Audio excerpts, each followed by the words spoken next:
Pessoal, pode a ultrassonografia ser útil no planejamento cirúrgico na tenossinovite de Dequervain?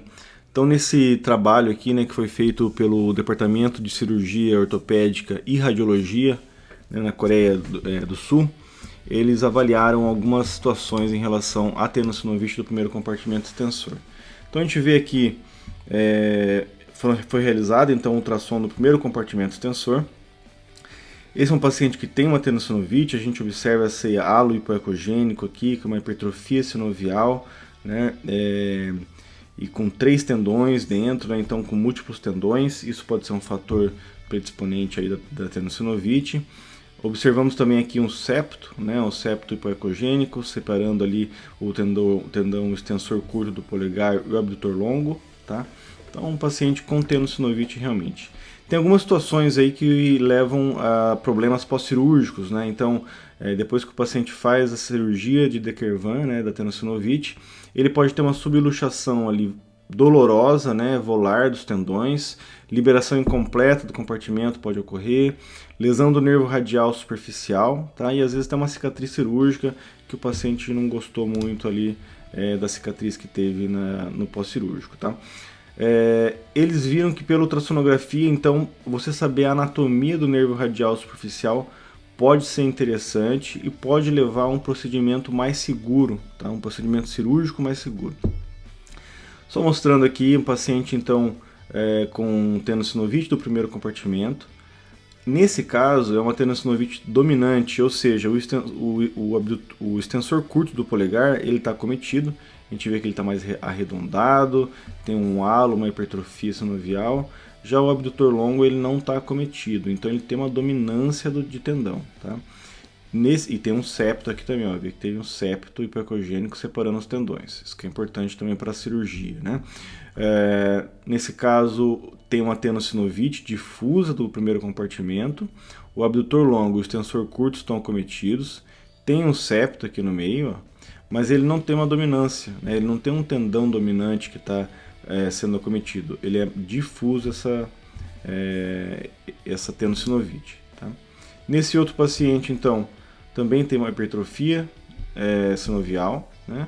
Uma alteração tendínea, edema de partes moles, mas ele não é dominante, tá? Então ele é difuso. Nesse outro paciente, B e C, é o mesmo paciente, a gente observa que tem uma tenossinovite difusa, tá? Não tem uma dominância, mas a gente não vê o septo aqui, né? Essa imagem é um pouco mais proximal no paciente. Quando a gente vai caminhando para distal, de repente aparece um septo. Então ele tem um septo incompleto. Também uma informação interessante de dar no laudo, tá? Ou de você observar antes da cirurgia. A gente vê então aqui nesse caso são as possíveis variações do nervo radial superficial. Ele pode simplesmente passar pelo lado aqui, ele pode simplesmente aqui passar pelo lado da bainha, tá? Não cruzar a bainha, ou cruzando aqui de radial para ulnar, até fazendo esse cruzamento aqui em toda a região da bainha, tá? Ele pode também vir fazer já a troca de lado lá em cima e vir para o lado ulnar aqui da bainha, ou até mesmo ele vir por toda a região radial aqui do primeiro compartimento extensor. Também é uma possível variação anatômica do nervo radial superficial. Nesse paciente a gente observa então tem uma tenossinovite sem dominância, né, uma tenossinovite difusa, tem septo, tá? Na cirurgia a gente vê aqui o extensor curto do polegar e o septo, né, bem ali, né, separando os tendões, e aqui é o septo e o abdutor longo do polegar, tá? O mais comum a gente vê é o acometimento não dominante, tá? Então dos 2 tendões, mas quando tem só um tendão acometido, é o extensor curto do polegar que é relacionado a essa patologia, tá? A incidência de atrogenia, né, do nervo radial superficial é de 2 a 27%, então é significativa, né? Mesmo sendo um nervo sensorial, pode trazer problemas depois para o paciente, tá?